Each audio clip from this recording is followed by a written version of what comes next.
پتہ نہیں ہم سنی پاکستانی جو ہیں ہم کو دلیل کے ساتھ سکون کے ساتھ بات کرنا کب آئے گی، اور ہمارے سنی سننے والوں کو سکون کے ساتھ تحمل کے ساتھ بغض کے بغیر بات سننا کب آئے گی۔ خیر، میں تو کہوں گا کہ جو مجھے سمجھ میں آتی ہے بھائی، اور مجھے سمجھ میں یہ آ رہی ہے کہ اب ان حالات میں جو اس سے پوری دنیا کا سین بنا ہے، جو میں سرویز کر رہا ہوں، نوجوانوں کے ساتھ باتیں کر رہا ہوں، انٹرنیشنل پلیٹ فارم پہ لوگوں کی باتیں سن رہا ہوں، تو اس سے تو یہ ظاہر ہو رہا ہے کہ جو شیعہ اسلام کا نیریٹو ہے، بیانیہ ہے، وہ سنی مسلمانوں سے کہیں آگے، بہت آگے نکل گیا۔ تو جب میں نے اس کو کیلکولیٹ کیا تو 4 وجوہات سامنے آئی ہیں۔ پہلا تو یہ ہے کہ ہم سنی مسلمان جو ہے نا، وہ حفظ القرآن کے چکر میں پڑ گئے اور وہ فہم القرآن پہ توجہ دیتے ہیں۔ ہمارا مقصد یہ ہے کہ ہمارا کوئی ایک بچہ حفظ کر لے اور پھر تراویحاں پڑھا لے کسی طرح۔ افسوس ہوتا ہے اس وقت جب میں پاکستان کے نوجوانوں سے پوچھتا ہوں کہ بھئی کتنی دفعہ تراویحاں پڑھائی ہیں، تو وہ کہے گا 5 دفعہ، یعنی 5 سال سے تراویحاں پڑھا رہے ہیں، اور اس سے کسی ایک آیت کا ترجمہ پوچھ لو نا تو وہ اس کو نہیں آتا۔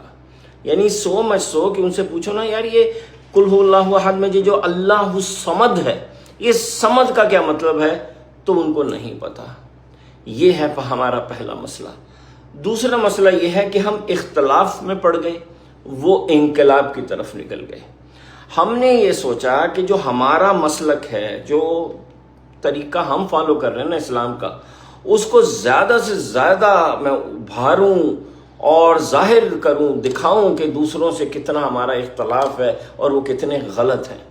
ہمیں یہ یاد ہی نہیں رہا کہ ہمارے نبی پاک نے تو ہمیں حکم دیا ہے کہ اختلافات کو دباؤ، قرآن میں بھی یہی لکھا ہوا ہے، اور وہ انقلاب کی طرف نکل گئے۔ انہوں نے کہا چھوڑو یار اختلافات کو، انقلاب لے کے آؤ۔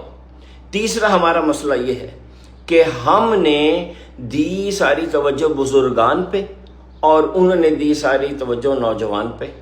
یعنی ہماری مسجدوں میں دیکھ لیجئے کہ آپ کو مسجد میں 99.9% بوڑھے لوگ نظر آئیں گے، جبکہ ہماری پاپولیشن کا 60% نوجوانوں پہ ہے۔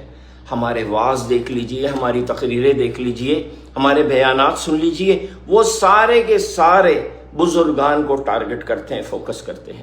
ان کی گفتگو دیکھیے، وہ ساری نوجوان کے اوپر بیس کرتی ہے۔ اگلا بڑا مسئلہ سیریس ہے، ہم رسم عبادت میں پڑ گئے، وہ رسم شہادت کی طرف نکل گئے۔ ہمارے لیے اہم کیا ہو گیا؟ رفع یدین۔ کتنا ٹائم ہم لگاتے ہیں پاکستان میں، اللہ معاف کرے، رفع یدین صحیح ہے غلط ہے، آمین زور سے بولنا، ٹوپی داڑھی، پانچے اوپر نیچے، پتہ نہیں کن چکروں میں پڑ گئے۔ سو مچ شلوار قمیض، پینٹ قمیض شرعی نہیں ہے، شلوار قمیض ہے، بس انہی مسئلوں میں نہ پھنس کے رہ گئے۔ اور مجھے یقین ہے کبھی جب میں یہ بات بول رہا ہوں نا تو بہت سارے لوگوں کو اس پہ غصہ آ جائے گا کہ یہ بات میں کیوں کر رہا ہوں، یہ تو شرعی مسئلہ ہے، یہ تو علماء کا یہ ہمارا مسئلہ ہے رسم عبادت، اور وہ کس طرف چلے گئے؟ رسم شہادت، کہ جس کو پیارے نبی نے پسند کیا، انہوں نے کہا شہید کا تو وہ ہے رتبہ کہ وہ ایک ہی خواہش کرے گا کہ میں دنیا میں دوبارہ بھیجا جاؤں، اللہ تعالیٰ کے لیے شہید ہوں، دوبارہ بھیجا جاؤں، اللہ تعالیٰ کے لیے شہید ہوں۔ اور یہ تمنا ہمارے رسول اللہ کی تھی کہ شہادت مجھے ملے۔ آخر میں آپ کو اقبال کا ایک شعر سناتا ہوں۔ علامہ اقبال کہتے ہیں کہ فضائے بدر پیدا کر، یعنی فضائے بدر پیدا کر، بدر کا ماحول بنا لے، فرشتے تیری نصرت کو، نصرت کہتے ہیں ہیلپ کو، سپورٹ کو، فضائے بدر پیدا کر، فرشتے تیری نصرت کو، اتر سکتے ہیں گردوں سے، آسمان سے، قطار اندر قطار اب بھی۔ وہ فضائے بدر پیدا کرنے میں لگ گئے، ہم فضائے غدر یعنی بغاوت، اپنوں سے، آس پاس لوگوں سے، ہم فضائے غدر پیدا کرنے میں لگ گئے۔